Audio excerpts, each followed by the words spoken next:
And you don't get more responsibility than being a member of the governing body. They are the undisputed leaders of the 8 million strong Jehovah's Witnesses worldwide organization. Your leader is one, the Christ. No member of the governing body has the title leader, since Jesus said that none of his disciples should be called leader. Not really. They are treated like celebrities by Jehovah's Witnesses all over the world. They regularly fly business class to choice destinations all over the world. Sister Lett and I are able to calculate that during the past 20 years, we've attended assemblies, conventions, large gatherings in at least 82 different countries. They make rules for Jehovah's Witnesses all over the world about pretty much everything. If someone does decide to attend a funeral in a church, he or she should be absolutely determined not to participate in any religious ritual, whether singing hymns or so much as saying amen to a prayer that a clergyman offers. And are treated like gods. The governing body could be likened to the voice of Jesus. They live in shameless luxury. We love the serene setting here at our world headquarters on Blue Lake in New York State. At times, the water is as smooth as a mirror. We occasionally see eagles and hawks fly by. And in the fall of the year, when the leaves change colors, the forest can look spectacular. Who are these men? They are none other than Your brother's governing body of Jehovah's Witnesses.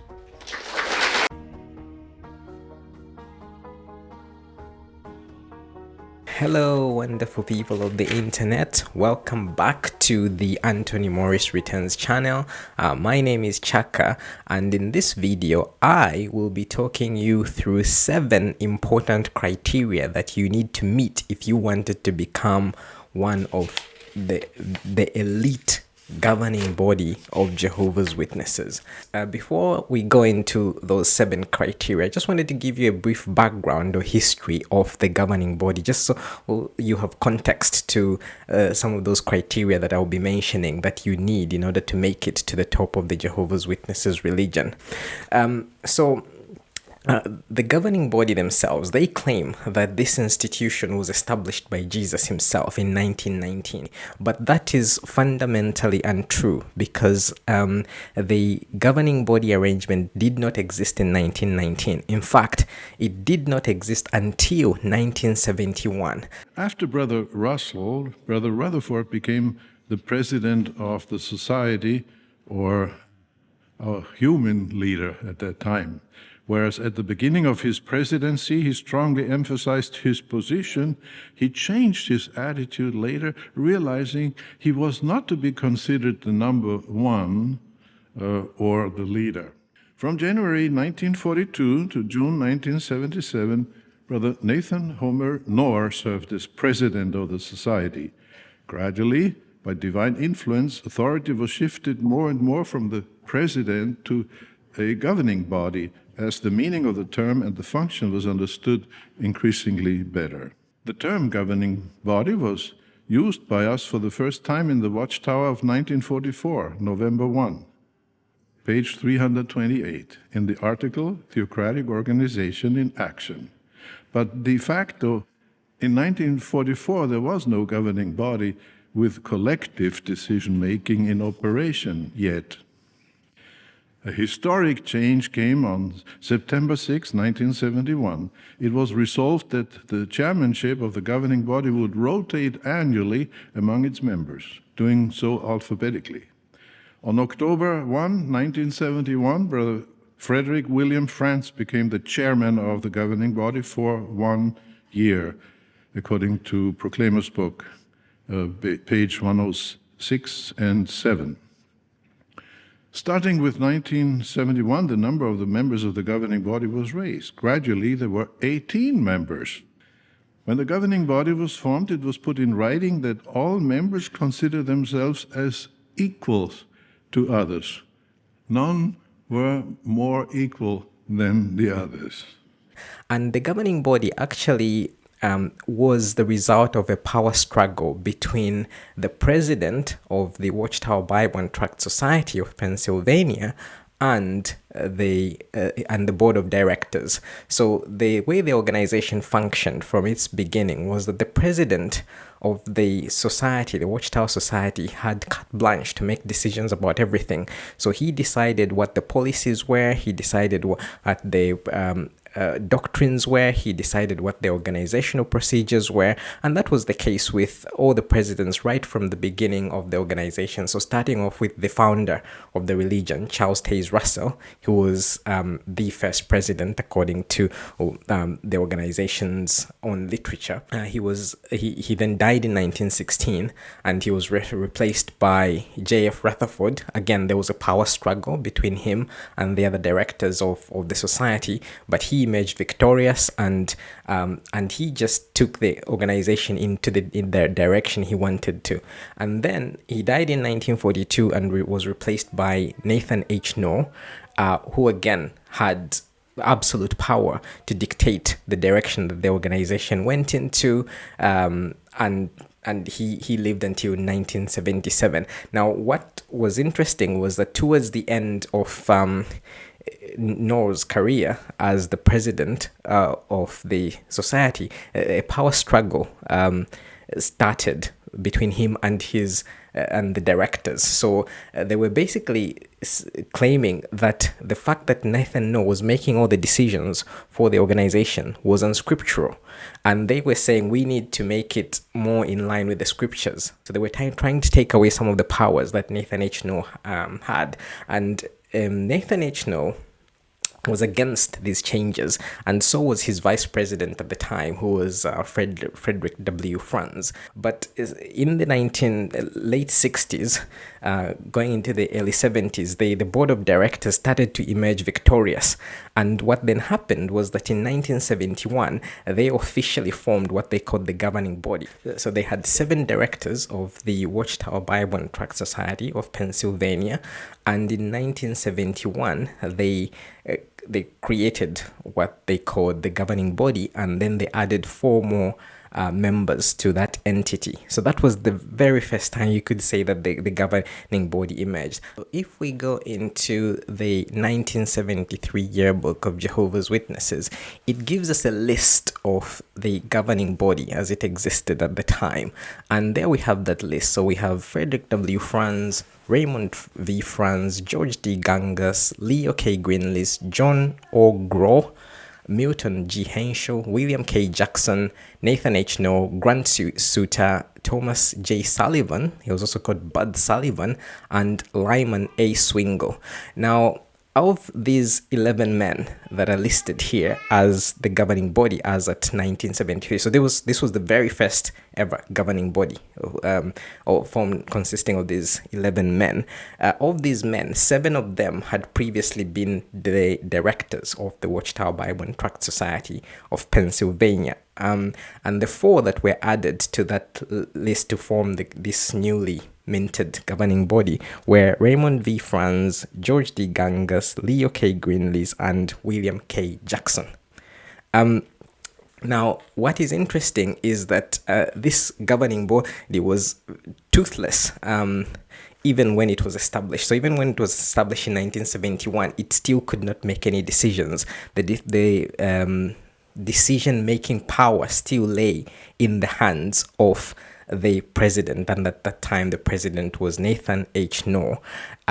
And there was further power struggles in order to give the governing body any kind of executive power. And this is actually, very interestingly, this is actually discussed in a Watchtower from that time. So this is the Watchtower of January the 1st, 1977, page 15, paragraph 16.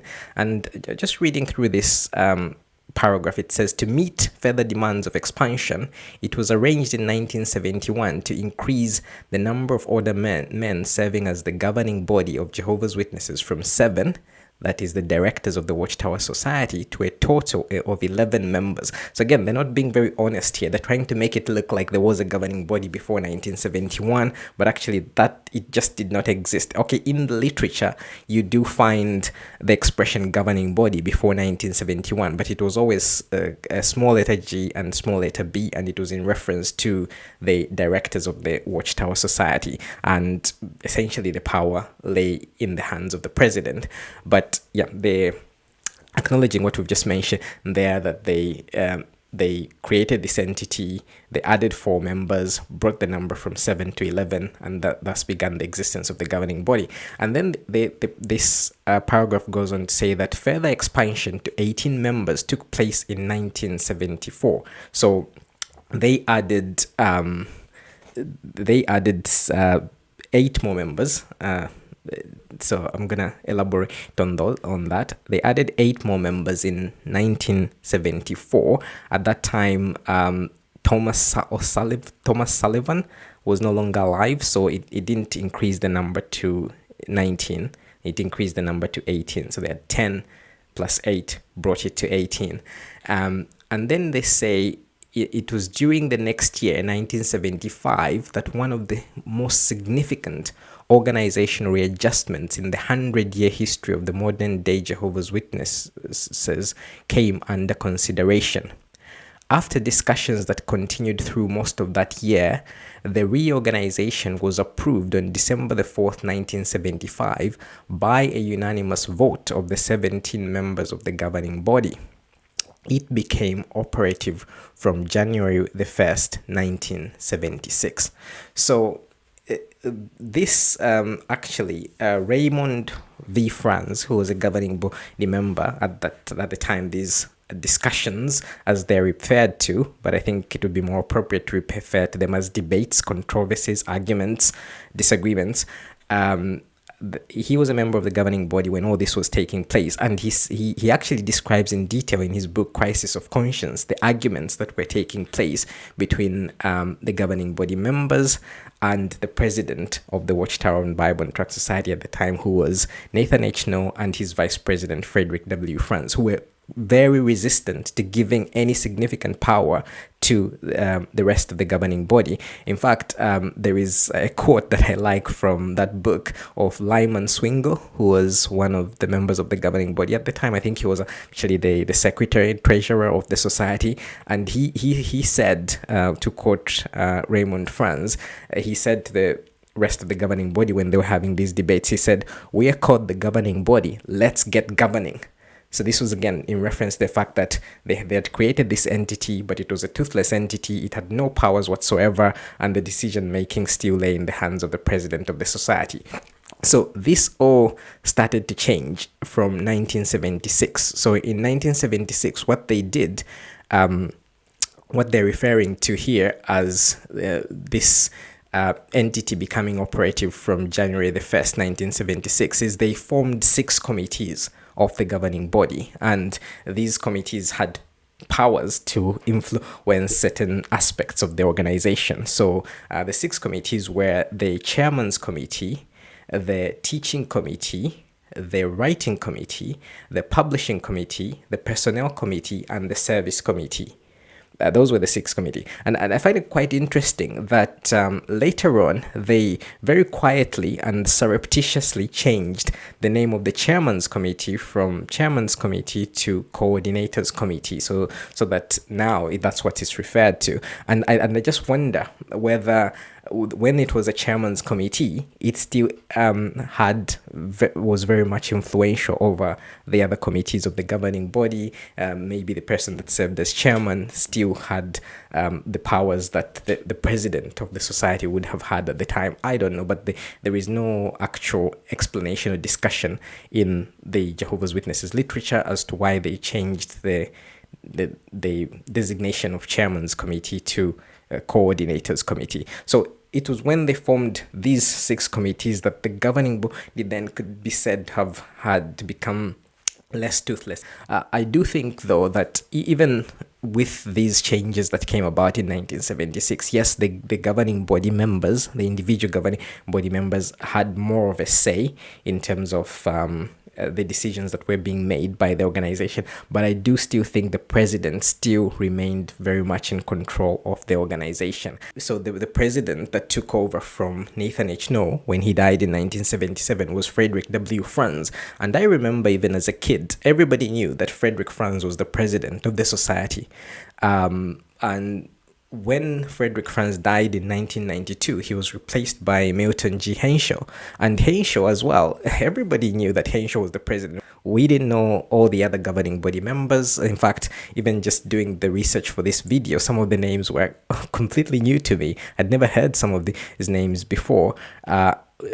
Not unlike the way we know the governing body members today, but we knew who the president was at the time. So, and I'm just going to show you some footage as well, just to illustrate the fact that even from 1976 onwards, the president still occupied an important role in the decision making and the policy execution of the Jehovah's Witnesses religion. Brooklyn, New York. At the world headquarters of Jehovah's Witnesses, plans for the international conventions began years in advance. In Nairobi, Kenya. Which sites would be the most desirable? How many persons would they hold? What about rooming availability for thousands of foreign delegates? What will be the convention theme?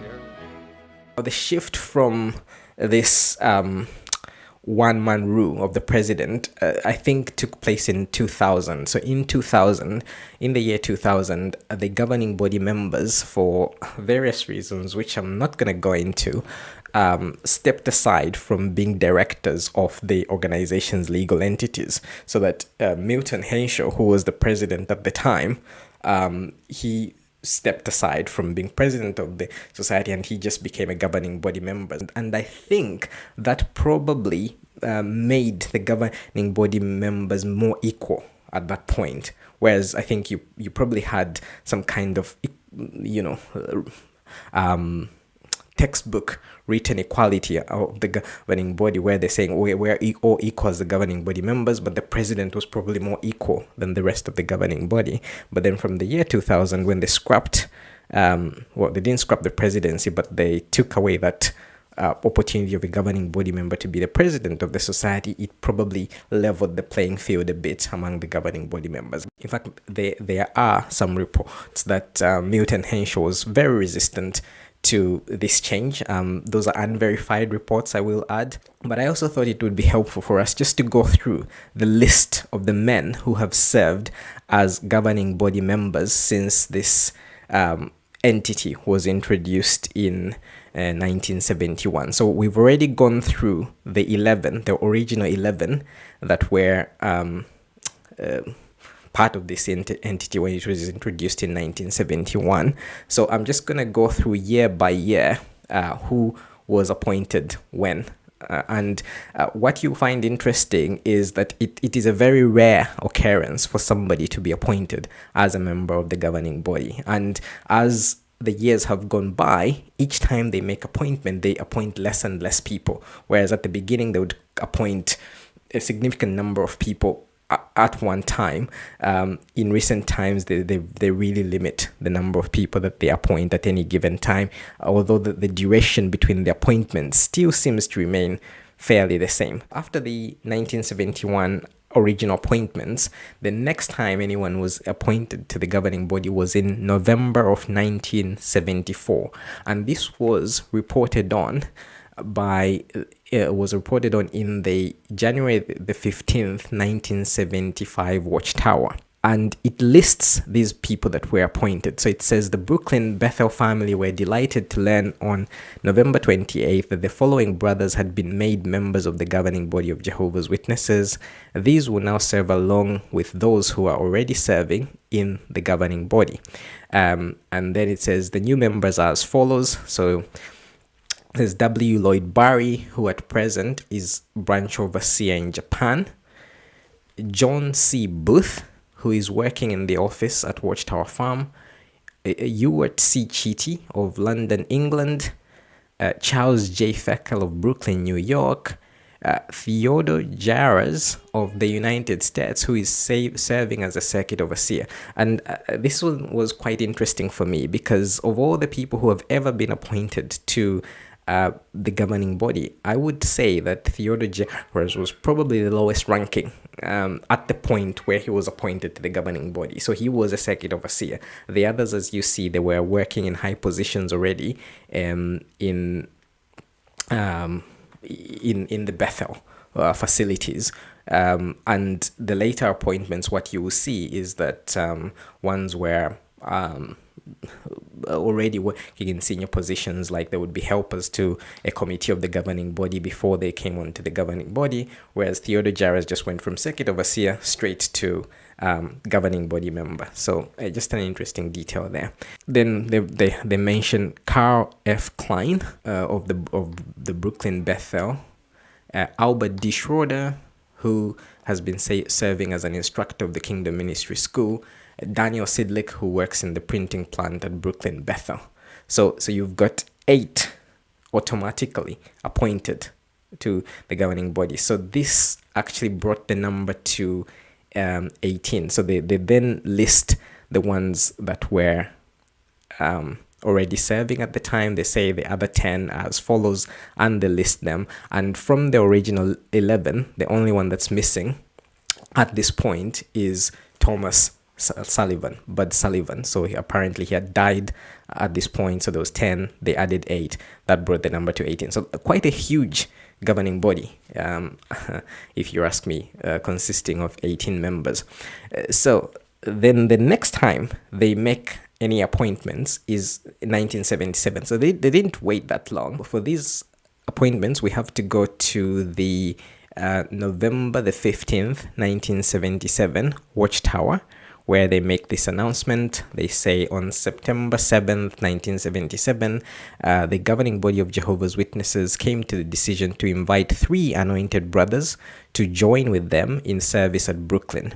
The new members of the governing body are Carrie W. Barber of the United States, John E. Barr of London, England, and Martin Poetzinger of the Federal Republic of Germany. Very curiously, they did not appoint anyone to the governing body for the next 17 years. So from 1977 up to 1994, they made no appointments. So 17 years, no appointments. There is no mention of any appointment in the Watchtower, and it is always reported in the Watchtower whenever there is an appointment to the governing body. There's literally an article, and no appointments were made. And I was kind of trying to figure out what happened then. But very interestingly, between that period, 1977 and 1994, it looks like 3 people left the governing body.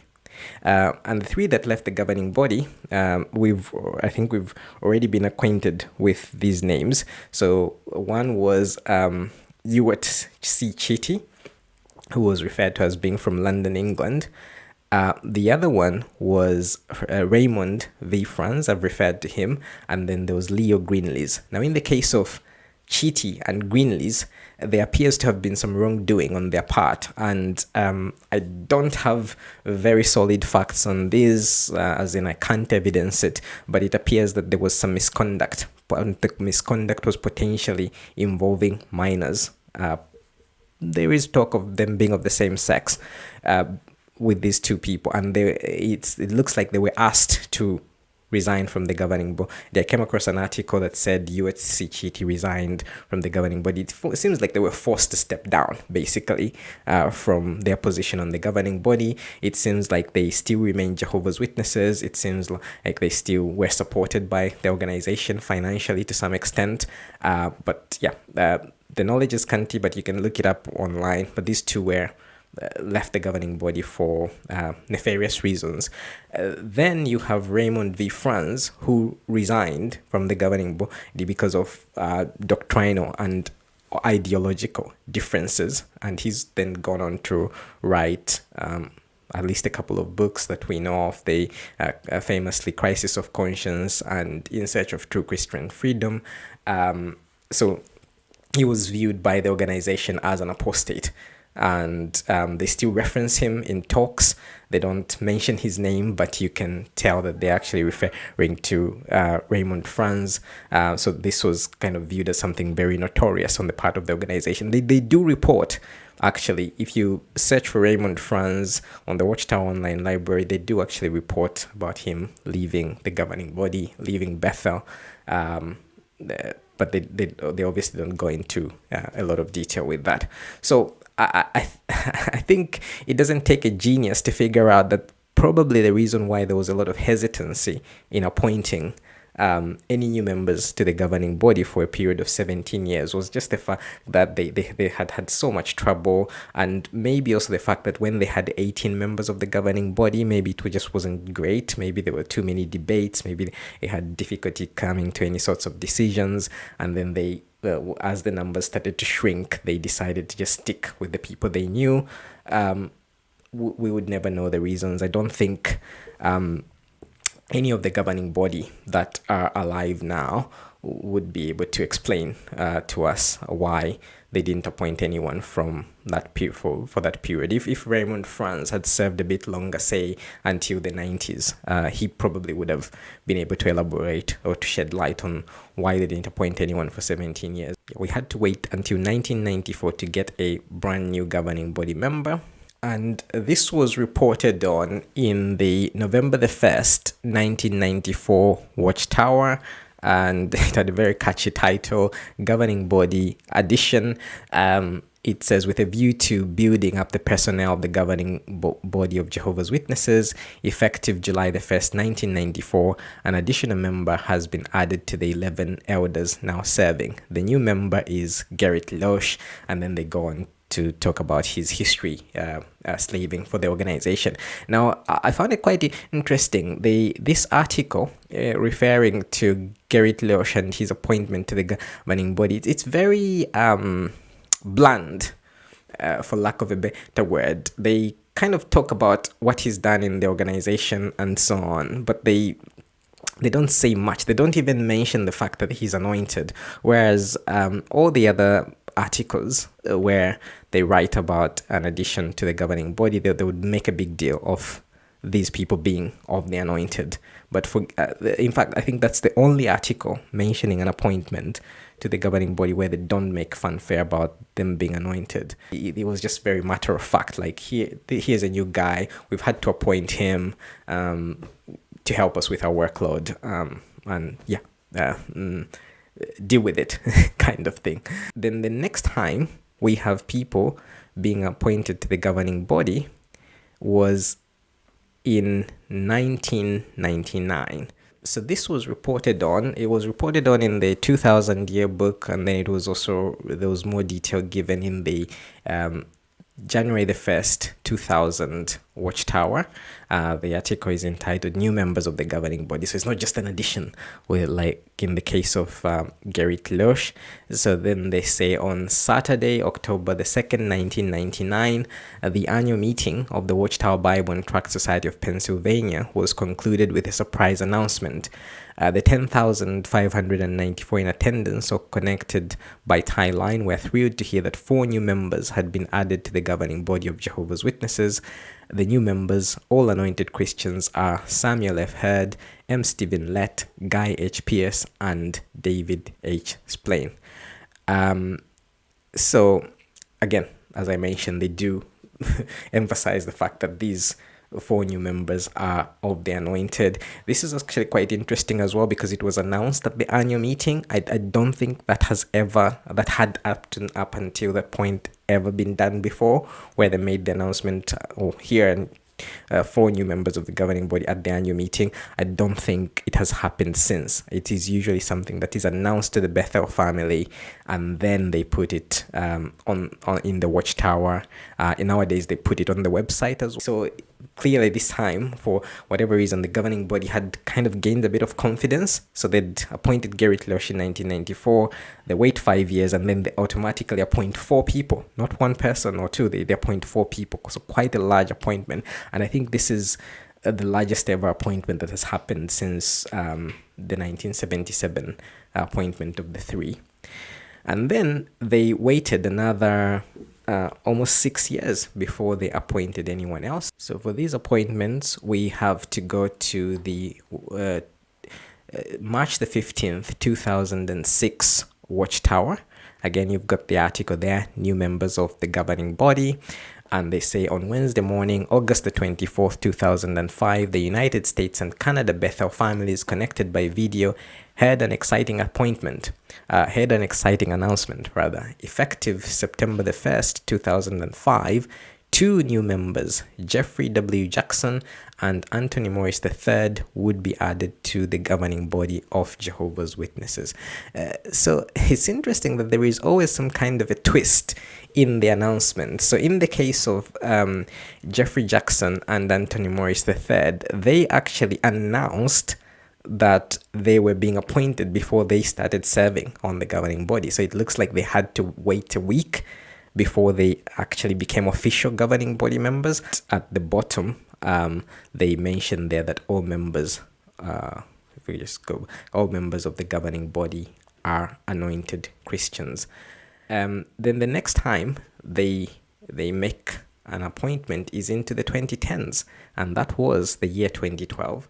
So for this appointment, we have to go into the July the 15th, 2013 Watchtower, and there you can see this time they even added a picture. And let's read the announcement. So it says, on Wednesday morning, September the 5th, 2012, it was announced to the United States and Canada Bethel families that a new member had been added to the governing body of Jehovah's Witnesses.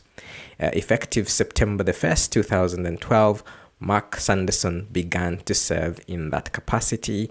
And if we scroll to the bottom, it says all members of the governing body are anointed Christians. Then the next time they make any appointment is 6 years later in 2018. So for this appointment, we have to go into the January 2019 Watchtower on page 31, and then you can see there the picture of this new appointment.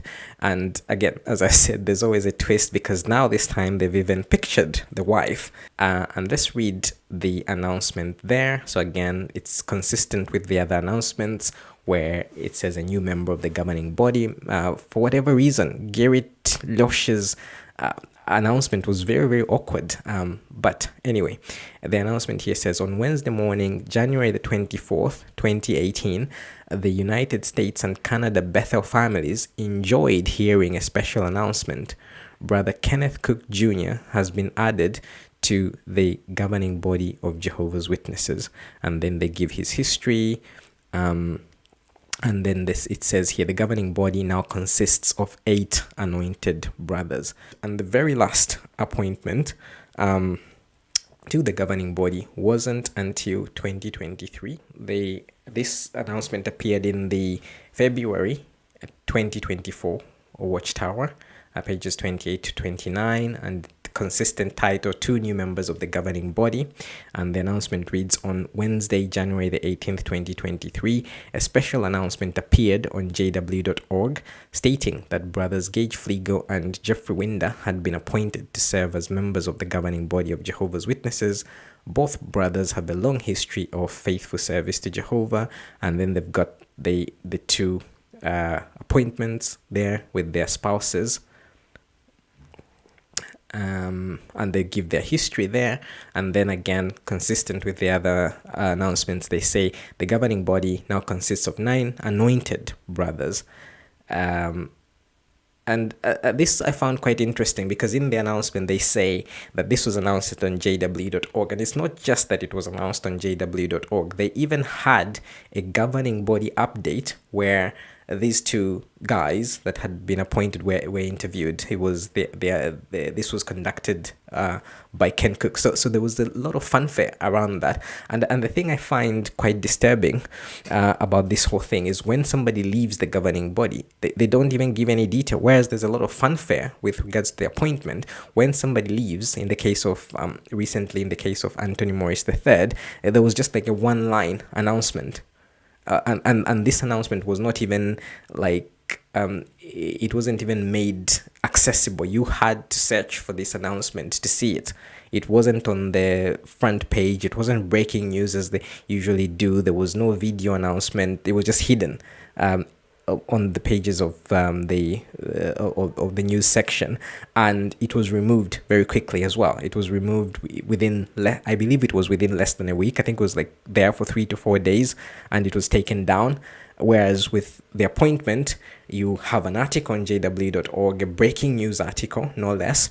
You then have a video interview of the new appointees. You then have a literal article in the Watchtower talking about this appointment of these two individuals. So very, very inconsistent there on the part of Watchtower. And I would say, if this is an organization that claims that it is the truth, it is God's one true channel of communication, it is consistent with the way God communicated with people in Bible times, where even the leaders, when they made mistakes, this was made public in the Bible.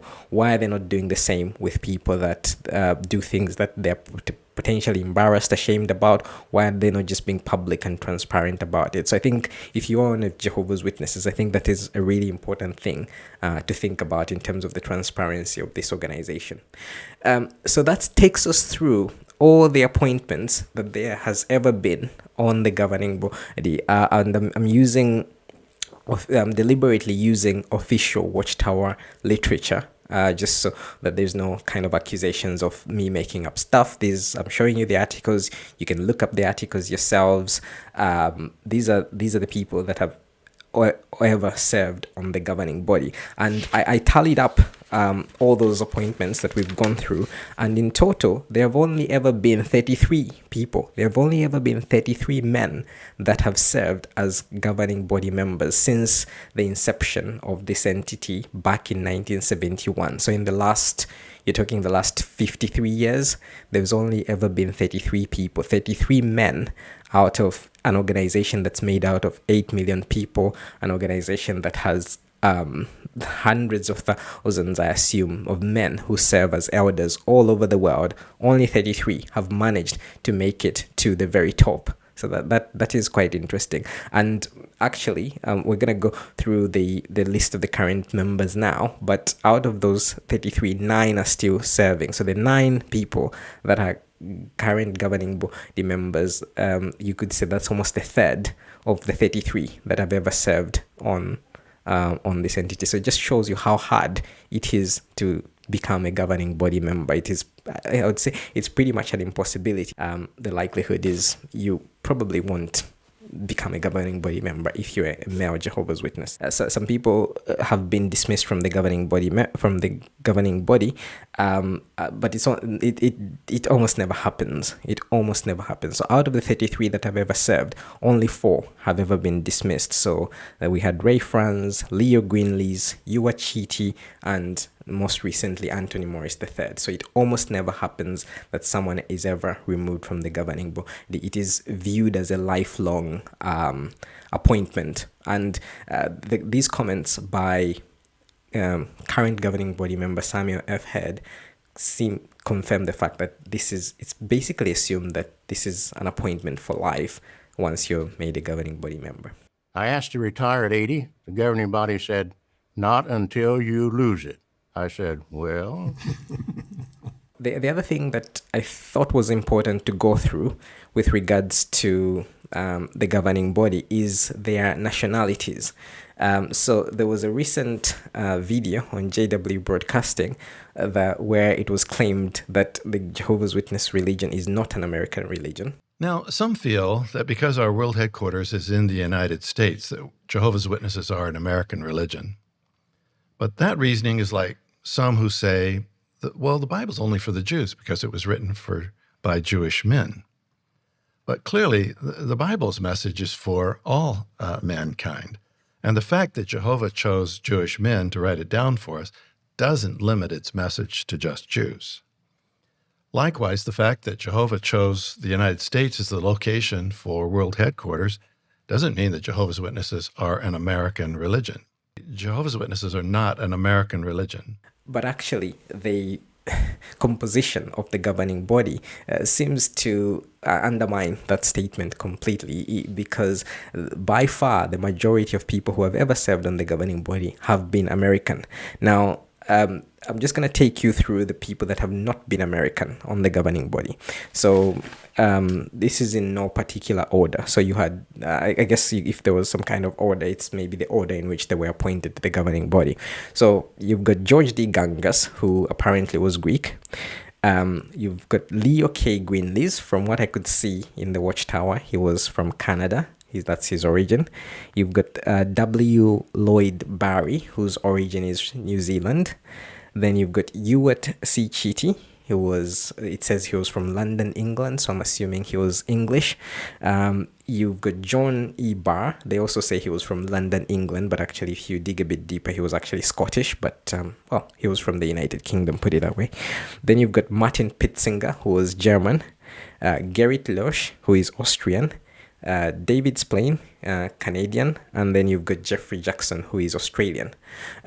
So that's a total of 9. So out of those 33 that have ever served on the governing body, only 9 have been non-American, meaning the other 24 have been American. That's more than 2/3 of the people who have ever served on the governing body have been American, and the others, they've predominantly been from English-speaking countries. So you've got Australia, you've got New Zealand, you've got Canada, you've got the United Kingdom. So it helps if you're not American. It does help if you're someone from an English-speaking country. You've only got 2 people out of the everyone who has ever served on the governing body. You've only got 3 people who've not been from an English-speaking country. You've got George D. Gangas, Martin Poetzinger, and Gerrit Losch. But all these have been white males. Also, I wanted to go through a few quick facts about the governing body, appointment to the governing body, before I move on to the criteria. So we don't know very much about the process of the appointment to the governing body. And generally speaking, the governing body members, they don't say much about it. The only governing body I've heard talking in a bit of detail, he was talking about it from his perspective of him being recruited to the governing body, was Geoffrey Jackson. He talked about him working alongside, being invited to the United States Bethel, then being assigned to a certain project which involved making presentations to the governing body, and then he talked about being told to give counsel to a governing body member, and then he was told about his appointment and the fact that it was going to be announced. Well, now, one brother wants to know, what was your first reaction when you were asked to be on the governing body? Yeah, that's a very good question. So what happened, by that time I was a helper to the governing body. I worked with the teaching committee, and I had done so for a little over a year. So, once we were pulled out of the missionary service, obviously I wondered, why on earth did they bring us to America? Because we felt we were busy and we were needed where we were. So then when I was asked to be a helper to the governing body, I thought, okay, well now I understand why I've been asked. I had no thoughts, honestly, no thoughts at all that I would be asked to be on the governing body. And then one day I was asked to give some counsel to a member of one of the governing body members. So I went up, which I thought was like a suicide mission. But I was eager enough to go up and do it. So I went up and offered this brother some counsel, and he accepted it. And then as I was about to go, he said, if you don't mind, can you just wait a minute? And he gave me a letter which said the governing body was inviting me to become a member of the governing body. Well, I was just flabbergasted. I mean, that was such a shock. So the brothers suggest I go home and back to Patterson, where I was at the time, and pray about it, meditate on it. So I wrote a letter back basically saying I didn't think I was ready. I said, I don't think anyone could say they were ready for an assignment like that, but all I could say is I'm willing. So if you want me to go back and care for 10 or 15 brothers in a small island somewhere in the South Pacific, I'm willing. If you want me to be a helper for the company, I'm willing. Whatever you want to do, I can try, but I don't think I'm ready. So 2 weeks later, I got the letter saying I was appointed. Obviously, didn't read my letter.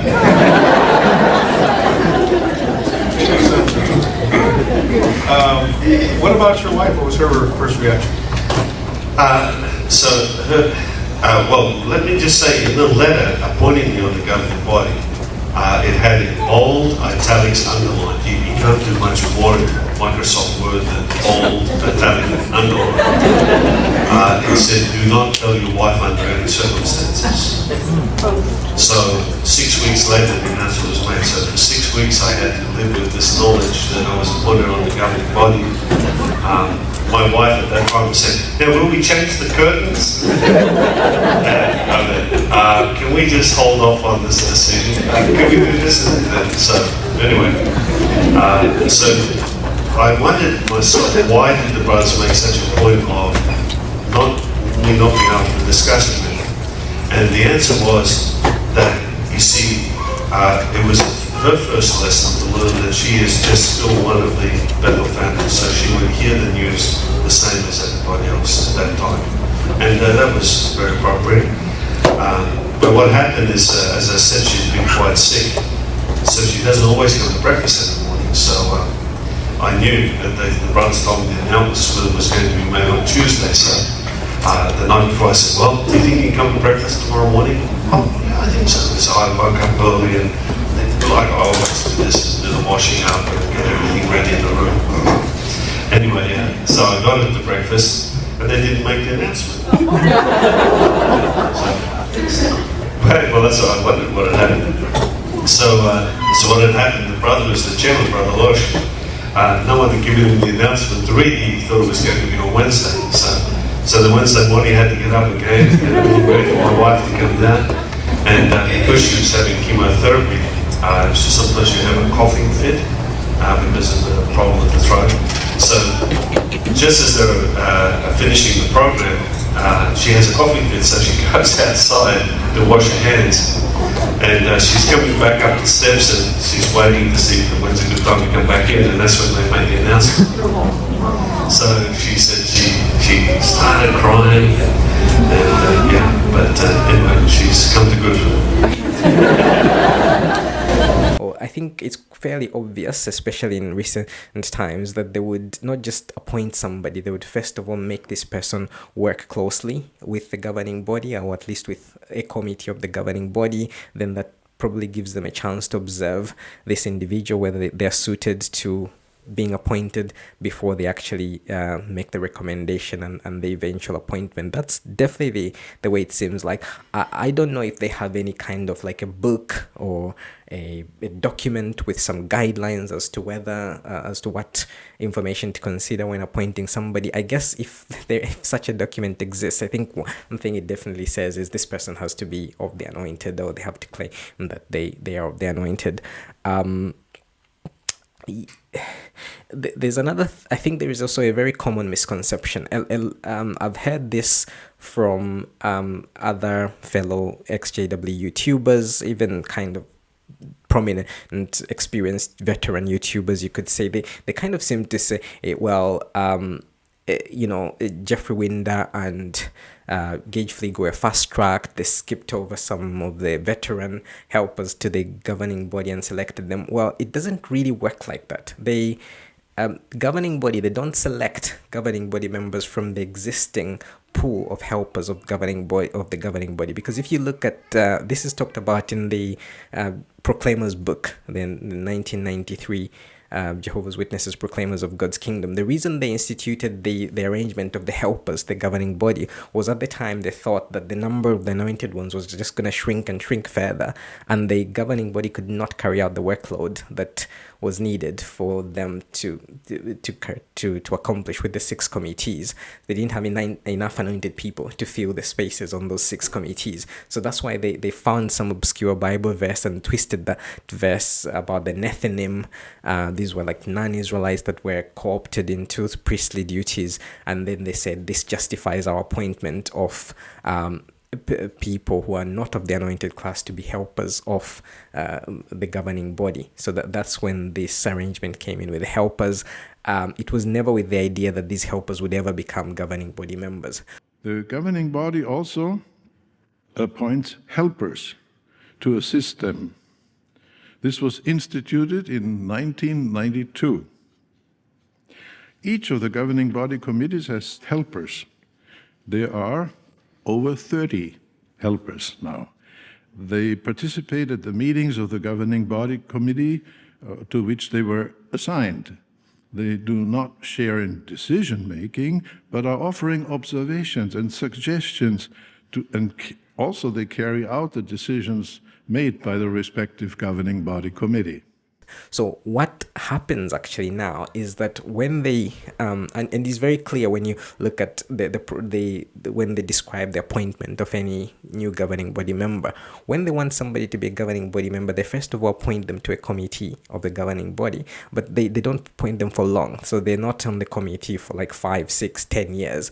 They serve on that committee maybe for a year, maybe even less in some cases, and then they're made governing body members, because the sole purpose they're put on those committees is so that they can check whether they can actually serve as governing body members. So you have some veteran helpers such as William Malenfant, David Schaefer, Mark Newmer. These will probably never become governing body members just by virtue of the fact that they very likely don't claim to be of the anointed. And I think it would be a very weird thing if they've been helpers for like 10, 15 years or longer and then all of a sudden started partaking of the emblems. I think it would raise a lot of suspicion.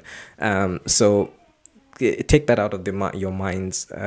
The selection of governing body members is not from the existing pool of helpers, and the likelihood is the next appointments, which are probably going to happen in the next 5, 6 years or so, or whenever, they will be relatively unknowns, as has been the case with any other appointment that has happened, and at least going as far back as Gerrit Losch's appointment in 1994. The other thing I wanted to just mention is that you can't apply to be a governing body member. There is no application form for being a governing body member, and I don't think that's something that would be looked upon well if you either spoke to your elders or wrote to your Bethel or local branch office, or wrote to the governing body member saying, I want to become a governing body member. What do I do to become a governing body member? It's an invitation only kind of thing.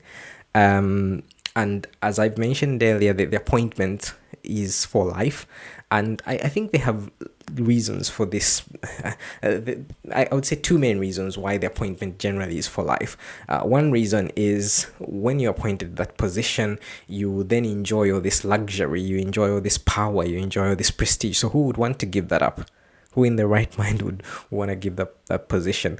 But the other reason, which maybe ties into, I personally don't buy what Samuel had said, as I think he was just he was showboating a little bit there when he claims that he tried to retire. He's showing off in front of his friends, basically. But if he did try to retire, the reason why the other governing body members would be reluctant of him retiring is just the fact that the secrets that these men have with regards to how they make decisions, and how some of these decisions backfire, and how there is no Holy Spirit in the way these decisions are made, the kind of debates that happen between the governing body members, as has been highlighted in Ray Franz's book. I just think they wouldn't want any of that information to go out, and that's the simple reason why I think they're very reluctant towards anyone leaving that institution. Writing an affidavit, a sworn affidavit, no less, claiming that he does not answer to Watchtower. He made some very disturbing comments about women and their intellectual capacity. I think that this is all very calculated in terms of his behavior when he's on the platform. He actually heads the writing committee and the writing department, and to me it just seems like he has orchestrated things so that his life story is not public. He's this self-styled comedian of the governing body. I think he views himself as Mr. Funny Guy. I'm not sure I agree that he is either the most powerful member of the governing body or even the leader of the Jehovah's Witness religion. They just seem to have zero personality, zero charisma, zero opinions of their own. You have to have physically been assigned the male gender at your birth. You could you could make it, you could sneak through like Samuel Head did. I think he was just trying to make it known to people who were higher up in the organization that he was of the anointed. He was married to one woman, had 6 children with her, went through a nasty divorce, then married his second wife. No matter how reckless that is, no matter how damaging that is, no matter how abusive that is, I guess that would suggest that he is kind of a wealthy man himself. But you can't do that, said one of the critics. That doesn't bother me. Really? Again? Really? Look at that little enemy of God. Somehow we dilly and dally, takes us years, and we wonder why. What are you waiting for?